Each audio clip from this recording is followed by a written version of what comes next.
അതിനിടെ ബിൻസിയെ കൊല്ലാനുള്ള തയ്യാറെടുപ്പുകൾ ആരംഭിച്ചിരുന്നു. 2 ദിവസം മുമ്പ് ബിൻസിയുടെ കൂട്ടുകാരികളെ ഫോണിൽ വിളിച്ചു. അവളെ ഞാൻ കൊല്ലും എന്ന് പറഞ്ഞിരുന്നു. പാലൂട്ടി വളർത്തിയ കൈകളിൽ തന്നെ കടിച്ചു കൊന്നു എന്നാണ് ഇരുവരുടെയും കൂട്ടുകാർ പറയുന്നത്. കുവൈറ്റിൽ മരണമടഞ്ഞ നേഴ്സ് ദമ്പതിമാർ ബിൻസിയും സൂരജും. ഈ ബിൻസിയും സൂരജും മരണപ്പെട്ടതുമായി ബന്ധപ്പെട്ട വാർത്തകൾ നിങ്ങളിൽ ഭൂരിഭാഗം ആളുകളും അറിഞ്ഞതായിരിക്കും. ഞാൻ തന്നെ എൻ്റെ ഈ ഒരു ചാനൽ വഴി ഇന്നലെ ഒരു വീഡിയോ ചെയ്തിട്ടുണ്ടായിരുന്നു. ഈ സമയം കൊണ്ട് ഒരുപാട് ആളുകൾ ആ ഒരു വീഡിയോയും കണ്ടതാണ്. അതുകൊണ്ട് തന്നെ ഇവരുടെ ഈ ഒരു മരണവുമായി ബന്ധപ്പെട്ട് എന്തെങ്കിലും അപ്ഡേറ്റുകൾ ലഭിക്കുമ്പോൾ നിങ്ങളെ അറിയിക്കുക എന്നുള്ളൊരു ബാധ്യത എനിക്കുണ്ട്. അതാണ് ഞാനിവിടെ ചെയ്യുന്നത്. ഞാൻ ഇന്നലെ ഈ ഒരു വീഡിയോ ഇവരുടെ മരണവുമായി ബന്ധപ്പെട്ട് ഒരു വീഡിയോ ചെയ്തപ്പോൾ വളരെ വ്യക്തമായിട്ട് നടന്ന സംഗതികളെല്ലാം എക്സ്പ്ലെയിൻ ചെയ്തതാണ്. ഇനിയും ഈ ഒരു വീഡിയോ അല്ലെങ്കിൽ ഈ ഒരു വിഷയവുമായി ബന്ധപ്പെട്ടുള്ള കാര്യങ്ങൾ അറിയാത്ത ആരെങ്കിലും ഒക്കെ ഈ ഒരു വീഡിയോ കാണാൻ വരുന്നുണ്ടെങ്കിൽ അല്ലെങ്കിൽ വന്നിട്ടുണ്ടെങ്കിൽ അവർക്ക് വേണ്ടി ചെറുതായിട്ടൊന്ന് പറഞ്ഞു തരാം. ബിൻസി സൂരജ് ദമ്പതിമാർ ഇവർ കുവൈറ്റിലാണ് ജോലി ചെയ്യുന്നത്. നേഴ്സുമാരാണ് രണ്ടുപേരും. കഴിഞ്ഞ ദിവസം അവർ നാട്ടിൽ വന്ന് ബിൻസിയുടെ വീട്ടിൽ വന്ന് വിസിറ്റ് ചെയ്ത് ബിൻസിയുടെയും സൂരജിന്റെയും 2 കുട്ടികളെ ബിൻസിയുടെ വീട്ടിലേൽപ്പിച്ച് തിരിച്ചു മടങ്ങി. വീട്ടിൽ, അതായത് ബിൻസിയുടെ വീട്ടിൽ ആ കുട്ടികളെ ഏൽപ്പിച്ച് മടങ്ങാനുള്ളൊരു കാരണം ഇവർ രണ്ടുപേരും ബിൻസിയും സൂരജും ഫാമിലിയായി ഇവർ ഓസ്ട്രേലിയയിലേക്ക് മൂവ് ഓൺ ചെയ്യാനായിട്ടുള്ള ഒരു പ്ലാൻ ഉണ്ടായിരുന്നു. അതിന്റെ വിസ പ്രോസസും കാര്യങ്ങളും ഒക്കെ നടക്കുന്ന സമയത്ത് കുട്ടികളെ വീട്ടിലേൽപ്പിക്കാം എന്ന് പറഞ്ഞ് കുട്ടികളെ വീട്ടിലേൽപ്പിച്ച് ഇവർ തിരിച്ചു മടങ്ങുന്നു. ഇവർ തിരിച്ചു മടങ്ങി കുറച്ച് ദിവസങ്ങൾക്ക് ശേഷം രാത്രിയിൽ ബിൻസിയും സൂരജും ജോലി കഴിഞ്ഞ് വന്ന് പരസ്പരം അങ്ങോട്ടും ഇങ്ങോട്ടും വഴക്കുണ്ടാക്കി കത്തി കൊണ്ട് അങ്ങോട്ടും ഇങ്ങോട്ടും കയറ്റി തീർത്തു എന്നാണ് ആദ്യമേ നമ്മൾ വാർത്താ ചാനലുകൾ വഴി അറിഞ്ഞത്. എന്നാൽ ഇപ്പോൾ ഇതിനകത്ത് കുറച്ച് അപ്ഡേറ്റുകൾ നമുക്ക് ലഭിച്ചിട്ടുണ്ട്. ഞാൻ അത് നിങ്ങളെ ഒന്ന് കേൾപ്പിക്കാം, എന്നിട്ട് ബാക്കി കാര്യങ്ങൾ സംസാരിക്കാം. ബിൻസിയുടെ മൃതദേഹം കഴുത്തറത്ത നിലയിലാണ് കാണപ്പെട്ടത്. ഹാളിൽ രക്തം തളം കെട്ടിയ നിലയിലായിരുന്നു. ഭാര്യയെ കഴുത്തിൽ മുറിവേൽപ്പിച്ച് കൊലപ്പെടുത്തി ശേഷം ഭർത്താവ് ആത്മഹത്യ ചെയ്തുവെന്നാണ് പോലീസിന്റെ നിഗമനം. അതിനുശേഷം സൂരജ് സ്വയം കുത്തി മരിക്കുകയായിരുന്നു. ഭാര്യയെ കൊലപ്പെടുത്തിയ ശേഷം സൂരജ് ആരെയെങ്കിലും വിളിക്കാൻ ശ്രമിച്ചിരുന്നോ എന്നറിയാൻ പോലീസ് സൂരജിന്റെ ഫോൺ രേഖകൾ പരിശോധിക്കുന്നുണ്ട്. അപ്പോ സംഗതി നടക്കുന്നത് കുവൈറ്റിലാണ്. കുവൈറ്റ് പോലീസിന്റെ അന്വേഷണത്തിലാണ് ഇപ്പൊ ഇത്രയും കാര്യങ്ങൾ അറിഞ്ഞിരിക്കുന്നത്. അതായത് ഈ ഒരു സൂരജ് എന്ന് പറയുന്ന വ്യക്തി ഭാര്യയെ ആദ്യമേ കുത്തി അങ്ങ് തീർത്തു. മനസ്സിലായല്ലോ, ഞാൻ കൂടുതലായിട്ട് ആ വാക്കുകൾ ഉപയോഗിക്കുന്നില്ല. കുത്തി തീർത്തു. അതിനുശേഷം അവൻ സ്വന്തമായിട്ട് കുത്തി പണമായി എന്നാണ് ഇപ്പോൾ പോലീസിന്റെ കണ്ടെത്തൽ. ഞാൻ ഓൾറെഡി ഒരു വീഡിയോ ചെയ്തപ്പോൾ പറഞ്ഞിട്ടുണ്ടായിരുന്നു, ഒരിക്കലും രണ്ടുപേരും പരസ്പരം കുത്തി അങ്ങോട്ട് തീരാനായിട്ടുള്ള ചാൻസ് വളരെ കുറവാണ്. കാരണം നിങ്ങൾ തന്നെ ഒന്ന് ആലോചിച്ച് നോക്കൂ. ഒരാൾ ഇപ്പൊ ഞാൻ ഇവിടുന്ന് ഒരു ഫോഴ്സിൽ ഒരാളെ അങ്ങോട്ട് ഉപദ്രവിക്കുക, തിരിച്ച് അങ്ങോട്ടേക്ക് കുത്തുന്നു, തിരിച്ച് അതേ ഫോഴ്സിൽ തന്നെ എന്നെ ഇല്ലാതാക്കാനുള്ള ഒരു ഫോഴ്സിൽ തന്നെ അപ്പുറത്തുനിന്ന് ഒരാൾക്ക് കുത്താൻ പറ്റുമെന്ന് എനിക്ക് തോന്നുന്നില്ല. കാരണം ഒരു ഹിറ്റ് അല്ലെങ്കിൽ ഒരു ഇടി കിട്ടുമ്പോൾ തന്നെ ഓപ്പോസിറ്റ് നിൽക്കുന്ന ആൾക്ക് കുറച്ച് ടൈം എടുക്കും. നമ്മളെ അത്രയും തിരിച്ചൊരു പഞ്ച് തന്നാൽ പോലും അത്രയും ഒരു ഹിറ്റ് തിരിച്ച് കിട്ടണമെന്നില്ല. കാരണം നമ്മൾ ആദ്യം ആരാണോ അപ്പുറത്തെ ആളെ ഇടിക്കുന്നത് അല്ലെങ്കിൽ കുത്തുന്നത് അയാൾക്ക് പെട്ടെന്ന് അത് താങ്ങാൻ പറ്റണമെന്നില്ല. അയാൾ പെട്ടെന്ന് തന്നെ തളർന്നു പോകും. അതുകൊണ്ട് തന്നെ രണ്ടുപേരും പരസ്പരം അങ്ങോട്ടും ഇങ്ങോട്ടും കുത്തി തീർന്നു എന്ന് പറയുന്നതിനകത്ത് എനിക്ക് ആദ്യമേ തൊട്ട് അത് വിശ്വസിക്കാൻ കുറച്ച് ബുദ്ധിമുട്ടുണ്ടായിരുന്നു. എൻ്റെ കഴിഞ്ഞ വീഡിയോ കണ്ടവർക്ക് അത് മനസ്സിലാവും. ഞാൻ വളരെ വ്യക്തമായിട്ട് ആ ഒരു വീഡിയോയിൽ ഈ ഒരു കാര്യം പറഞ്ഞതുമാണ്. ഇപ്പൊ ആ പോലീസുകാരുടെ കണ്ടെത്തലും അതാണ്. അല്ലെങ്കിൽ ഈ ഒരു വേറെ കുറച്ച് തെളിവുകളും കൂടെ ഈ പോലീസുകാർക്ക് കിട്ടുന്നുണ്ട്. നിങ്ങൾ ഈ വീഡിയോ ബാക്കി കാണുക, എന്നിട്ട് ഞാനത് സംസാരിക്കാം. ദീർഘകാല പ്രണയം സഫലമാക്കിയാണ് സൂരജും ബിൻസിയും വിവാഹിതരായത്. സൂരജിനെ അപേക്ഷിച്ച് മെച്ചപ്പെട്ട സാമ്പത്തിക ശേഷിയുള്ള വീട്ടിലെ യുവതിയായിരുന്നു ബിൻസി. നഴ്സിംഗ് പഠനശേഷം ഡൽഹിയിലെ ആശുപത്രിയിൽ ജോലി ചെയ്യുന്നതിനിടയിലാണ് ബിൻസി സൂരജിനെ പരിചയപ്പെട്ടത്. സാമ്പത്തികമായി പിന്നോക്കം നിൽക്കുന്ന സൂരജിനെ തന്റെ ശമ്പളം കൊണ്ട് ബിൻസി BSc നഴ്സിംഗ് പഠിപ്പിക്കുകയായിരുന്നു. അതെല്ലാം പഠിപ്പിച്ചതിന്റെ കൂലിയാണ്, അല്ലെങ്കിൽ അതിനോടുള്ള ആ ഒരു ചെയ്തു കൊടുത്തല്ലോ, നല്ലൊരു കാര്യം ആ നാറിക്ക് ചെയ്തു കൊടുത്തല്ലോ, അതിന്റെ സ്നേഹക്കൂടുതൽ കൊണ്ടാണ് അവൻ സ്വന്തം ഭാര്യയെ അങ്ങ് തീർത്തത്. ദേഷ്യക്കാരനാണെന്നവൻ. ഇങ്ങനെയുള്ള ദേഷ്യക്കാരന്മാര് നിങ്ങളിൽ പല ആളുകളുടെയും വീടുകളിൽ കാണും. ഒന്ന് സൂക്ഷിച്ചോളുക. എപ്പോഴാണ് ആ ഒരു ദേഷ്യത്തിന്റെ പുറത്ത് ഇങ്ങനെയുള്ള പരിപാടികൾ കാണിക്കുന്നത്, എത്രയൊക്കെ സ്നേഹത്തിന്റെ പുറത്താണെന്ന് പറഞ്ഞാലും എന്തായിരിക്കും ഒരു നിമിഷം കയ്യിൽ നിന്ന് പോയി ചെയ്യുന്നതെന്നൊന്നും നമുക്ക് പറയാൻ പറ്റില്ല. കണ്ടല്ലോ, ആ ഒരു ബിൻസി അത്രയ്ക്കും സ്നേഹമായിരുന്നു അവനെ. കോളേജിൽ പഠിക്കുന്ന ടൈമിലൊക്കെ അവനെ കൂടെ കൂട്ടി, അവനെ പഠിപ്പിച്ചു, അവനെ ജോലിക്കായി കൊണ്ടുപോയി. എന്നിട്ട് അവൻ ചെയ്തത് എന്താ? ദേഷ്യക്കാരനായിട്ടുള്ള ആ ഭർത്താവ് സൂരജ് എന്ന് പറയുന്ന സുന്ദരൻ തീർത്തു. അവൻ തന്നെ തീർത്തു. അങ്ങനെയാണ് ഞാനും വിശ്വസിക്കുന്നത്. അവൻ തന്നെ തീർത്തു. അതിനുശേഷം കയ്യിൽ നിന്ന് പോയി എന്ന് മനസ്സിലായി. ലാസ്റ്റ് ആ സുഹൃത്തുക്കളെയൊക്കെ അവൻ വിളിച്ചു എന്നുള്ള കാര്യങ്ങളൊക്കെ ഇനി പറയുന്നുണ്ട്. നിങ്ങളത് ഞാൻ കേൾപ്പിച്ചു തരാം. അതിനുശേഷം അവനും അങ്ങ് ഇല്ലാതെയായി. രണ്ടുപേരും പോയി. സത്യം പറഞ്ഞാൽ അവരെക്കാട്ടിലും കൂടുതൽ അവർ കാരണം നഷ്ടം വന്ന 2 കുഞ്ഞു കുട്ടികളുണ്ട് ഈ ബിൻസിയുടെ വീട്ടിൽ. ഒരു കുട്ടി 3-ൽ പഠിക്കുക, ഒരു കുട്ടി UKG-യിൽ. ആ കുട്ടികളുടെ അവസ്ഥ, ഈ പരനാറി ഈ വൃത്തികേടെല്ലാം കാണിച്ചു കൂട്ടിയപ്പം അവൻ അത് ചിന്തിച്ചോ? ബാക്കി നിങ്ങൾ കേൾക്കുക.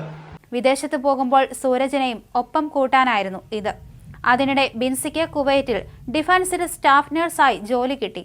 തുടർന്ന് BSc നഴ്സിംഗ് പാസ്സായ സൂരജിനെ വീട്ടുകാരുടെ എതിർപ്പുകൾ അവഗണിച്ച് വിവാഹം കഴിക്കുകയും കുവൈറ്റിലേക്ക് കൂട്ടുകയും ചെയ്തു.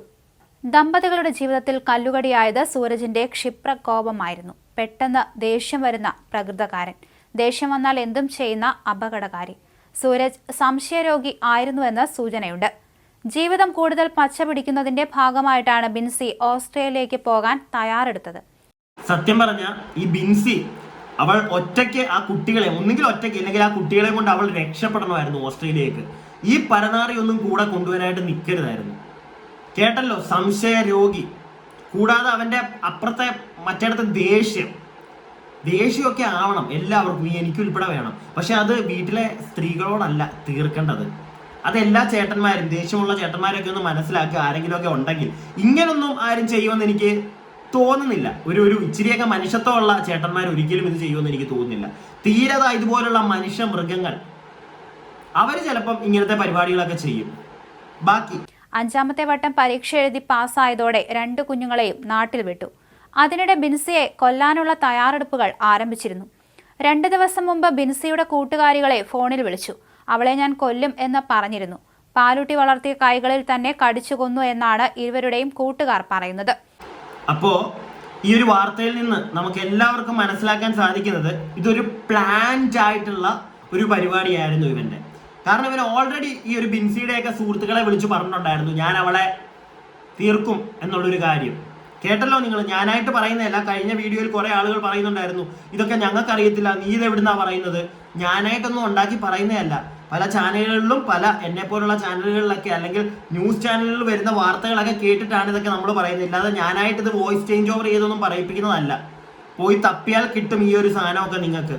ഞാനായിട്ട് മൊത്തത്തിൽ അങ്ങോട്ട് കാണിച്ചു തരുന്നില്ലെന്നേ ഉള്ളൂ. ഓക്കെ, കേട്ടല്ലോ നിങ്ങൾ. അവൻ ഓൾറെഡി, സൂരജ് എന്ന് പറയുന്നവൻ നേരത്തെ പറഞ്ഞിട്ടുണ്ടായിരുന്നു ആ ഒരു പെൺകുട്ടിയുടെ കൂട്ടുകാരോട് അവളെ തീർക്കും.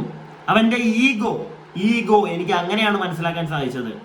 കാരണം ആ ഒരു പെൺകുട്ടി അവനെ പഠിപ്പിക്കുന്നു, അതിനുശേഷം അവനെ അങ്ങോട്ടേക്ക് കുവൈറ്റിലേക്ക് കൊണ്ടുപോകുന്നു. ഇപ്പൊ അവളുടെ തന്നെ കഷ്ടപ്പാട് കാരണം, അല്ലെങ്കിൽ അവൾ തന്നെ കഷ്ടപ്പെട്ട് ബുദ്ധിമുട്ടി ഓസ്ട്രേലിയയിലേക്ക് പോകാനുള്ള എല്ലാം ശരിയാക്കി പോകുമ്പോൾ ഇവനെ കൊണ്ടുപോകല്ലേ. എല്ലാ സ്ഥലത്തേക്കും അവളാണല്ലോ ഇവനെ കൊണ്ടുപോകുന്നത്. അതിന്റെ ഒരു ഈഗോ അല്ലെങ്കിൽ സുഹൃത്തുക്കളോ ആരോ കളിയാക്കിയതിന്റെ പുറത്ത് എവിടെയോ അവന് പൊട്ടി. അത് അവൻ ആ സ്ത്രീയുടെ ദേഹത്ത് തീർത്തു. അല്ലെങ്കിൽ അതിനു മുമ്പ് തന്നെ അവളുടെ കൂട്ടുകാരികളോടൊക്കെ പറയുകയും ചെയ്തു ഞാൻ തീർക്കുമെന്നുള്ളത്. എന്നിട്ട് അവൻ ആ പറഞ്ഞ കാര്യം ചെയ്തു. അത്രയേ ഉള്ളൂ. അതാണ് ഇവിടെ സംഭവിച്ചിരിക്കുന്നത്. കൂടുതലൊന്നും ഇനി ഇതിനകത്തിട്ട് കുഴിച്ച് തേടേണ്ട കാര്യമുണ്ടെന്ന് എനിക്ക് തോന്നുന്നില്ല. എന്താണെങ്കിലും കുറച്ചും കൂടെ ഞാൻ നിങ്ങൾക്കൊന്ന് കേൾപ്പിച്ചു തരാം, ഒന്ന് കാണുക. ഇരുവരും മരിച്ചതോടെ 2 കുഞ്ഞുങ്ങളും അനാഥരായി. ഈസ്റ്ററിന് നാട്ടിലെത്തി മടങ്ങിയപ്പോഴാണ് 2 കുട്ടികളെയും കീഴിലത്തെ ബിൻസിയുടെ വീട്ടിലാക്കിയത്. 4 ദിവസം മുമ്പ് മടങ്ങിയത് ഓസ്ട്രേലിയയ്ക്കുള്ള താമസം മാറുന്നതിന് രേഖകളെല്ലാം തയ്യാറാക്കിയായിരുന്നു. ഇരുവരും കുവൈറ്റിലെ വിവിധ സാംസ്കാരിക സംഘടനകളിൽ വളരെ സജീവ സാന്നിധ്യമായിരുന്നു. കുവൈറ്റിൽ ഒരു കുടുംബത്തിന് ലഭിക്കാവുന്ന ഏറ്റവും ഉയർന്ന സാമ്പത്തിക ഭദ്രത ഉള്ളതായിരുന്നു ഇവരുടെ കുടുംബം. ഈ നിലയിലേക്ക് കുടുംബം എത്തിയത് ബിൻസിയുടെ കഠിനാധ്വാനത്തിന്റെ ഫലമായിരുന്നു. എന്നാൽ സൂരജിന്റെ സംശയരോഗം എല്ലാം തകർത്തു. രാത്രി ഷിഫ്റ്റിന് ശേഷം തർക്കം ഉണ്ടായതായി സംശയിക്കുന്നു. ദേഷ്യത്തിൽ അയാൾ അവളെ കുത്തിയിരിക്കാം. സംഭവത്തിന് ശേഷം സൂരജ് കൂട്ടുകാരെ വിളിച്ചിരുന്നുവെന്ന് പറയുന്നുണ്ട്. സംഭവത്തിന് ശേഷം സുഹൃത്തുക്കളോട് തന്റെ ഭാര്യ കൈകൊണ്ട് മരിച്ചതായും താനും പോകുന്നതായും പറഞ്ഞതായി റിപ്പോർട്ടുണ്ട്. പിന്നീട് സൂരജ് തന്റെ വാട്സപ്പ് പ്രൊഫൈൽ ഫോട്ടോ നീക്കം ചെയ്യുകയും ആപ്പിൽ നിന്ന് സ്റ്റാറ്റസ് ഫോട്ടോകൾ നീക്കുകയും ചെയ്തു. ഓസ്ട്രേലിയയിലേക്ക് മാറാനുള്ളതുകൊണ്ടാണ് കുട്ടികളെ കൂടെ കൊണ്ടുപോകാത്തത്. അന്ന് സൂരജിന്റെ അമ്മയും വിളിച്ചിരുന്നു. ബിൻസിയോട് സംസാരിക്കണമെന്ന് സൂരജിനോട് പറഞ്ഞു. ബിൻസി പുറത്താണെന്നായിരുന്നു പറഞ്ഞത്. ഈ അവസാനം നിങ്ങൾ കേട്ട കാര്യങ്ങളൊക്കെ ഞാൻ എന്റെ കഴിഞ്ഞ വീഡിയോയിലും നിങ്ങളെ അറിയിച്ച കാര്യങ്ങളാണ്. അതായത് ഈ ഒരു സൂരജിന്റെ അമ്മ വിളിക്കുന്നു, ഈ ഒരു ബിൻസിയോട് സംസാരിക്കണം, അങ്ങനെയുള്ള കാര്യങ്ങളൊക്കെ പറഞ്ഞപ്പോൾ അവരെല്ലാത്തിൽ നിന്ന് ഒഴിഞ്ഞു മാറി. കൂടാതെ തന്നെ ഇവൻ ഈ ഒരു പരിപാടി ആ ഒരു സ്ത്രീയെ ഇല്ലാതാക്കിയതിനു ശേഷം കുറച്ച് സുഹൃത്തുക്കളെ വിളിച്ചിട്ടുണ്ടായിരുന്നു. അതിനുശേഷം ഇവന്റെ ഇൻസ്റ്റഗ്രാം അല്ലെങ്കിൽ വാട്സപ്പിന്റെ DP കാര്യങ്ങളൊക്കെ മാറ്റി. ഈ കാര്യങ്ങളൊക്കെ നമ്മൾ നേരത്തെ അറിഞ്ഞതാണ്. പക്ഷെ അറിയാതിരുന്ന ഒരു കാര്യം, അതാണ് ഞാൻ നേരത്തെ നിങ്ങളെ അറിയിച്ചത്. സംഗതി വേറൊന്നുമല്ല, ഇവൻ ഇത് ചെയ്യുന്നതിന് മുമ്പ് തന്നെ ബിൻസിയുടെ സുഹൃത്തുക്കളോടൊക്കെ പറയുമായിരുന്നു, ഞാൻ ചെയ്യും, ഞാൻ ഇവിടെ തീർക്കുമെന്നുള്ള കാര്യം. ആ ഒരു സ്ത്രീ, ഞാൻ നേരത്തെ പറഞ്ഞ പോലെ ആ ഒരു സ്ത്രീയുടെ കഷ്ടപ്പാട്, അവൾ കഷ്ടപ്പെട്ട് 2 കുട്ടികൾക്ക് വേണ്ടിയായിരിക്കാം ആ ഒരു കുവൈറ്റിൽ അവിടെ കിടന്ന് കഷ്ടപ്പെട്ടു. കൂടാതെ ഏകദേശം 4 ലക്ഷം രൂപയോളം 2 പേർക്കും കൂടെ ആയിട്ട് സാലറി ഉണ്ടായിരുന്നു. ആ കുട്ടികൾക്ക് വേണ്ടി കുറച്ചും കൂടെ അധ്വാനിക്കണം, കുറച്ചും കൂടെ സാലറി വേണം എന്ന് വിചാരിച്ച് ഓസ്ട്രേലിയയിലേക്ക് മാറാൻ പോയി. കൂടെ ഈ പരനാരിയും കൊണ്ടുപോകാൻ പോയി. ഈഗോ, എല്ലാം അവളാണല്ലോ കഷ്ടപ്പെട്ട് ചെയ്യുന്നത്. അതിൻ്റെ ഒരു ഈഗോ ഒരു നിമിഷം അവളെ അങ്ങ് തീർക്കാൻ തീരുമാനിക്കുന്നു. തീർത്തു. കയ്യിൽ നിന്ന് പോയി, പേടിച്ചു കാണും. സ്വന്തമായിട്ട് അങ്ങ് തീരുക, ഒടുങ്ങുക. ആർക്ക് ലാഭം? ഇവനെ പോലുള്ള മെന്റാലിറ്റി ഉള്ള ആളുകൾ നമ്മുടെ നാട്ടിലുണ്ടെങ്കിൽ, അല്ലെങ്കിൽ എവിടെ ഉണ്ടെങ്കിലും അവന്മാരൊക്കെ ഒരു നിമിഷം ആലോചിക്കേണ്ട ഒരു കാര്യം, നീയൊക്കെ നിന്റെയൊക്കെ ഓരോ ചൊറിച്ചിലിന്റെ പുറത്ത് കാണിക്കുമ്പോഴത്തേക്ക് ആർക്കാണ് ലാഭം കിട്ടുന്നത്? നിനക്കൊക്കെ ലാഭം കിട്ടുമോ എന്തെങ്കിലും? ഇല്ല. നീയൊക്കെ ഉണ്ടാക്കി വെക്കുന്നതാ. ഇപ്പം ഇവരുടെ കാര്യത്തിലാണെങ്കിലും 2 കുഞ്ഞു കുട്ടികൾ, അവർക്കെന്ത് കിട്ടും? അവർക്ക് നഷ്ടം, അവരുടെ ജീവിതം പോയി. അത്രേ ഉള്ളൂ. എല്ലാവരും ഇതുപോലുള്ള മെന്റാലിറ്റി ഉള്ളവന്മാരൊക്കെ ഇതുപോലുള്ള വാർത്തകളൊന്ന് കേൾക്കുക. അറ്റ്ലീസ്റ്റ് മനസ്സിലാക്കുക. ഒരു ഗുണവും നിനക്കൊക്കെ കിട്ടാനില്ല, ഒരു ഗുണവും.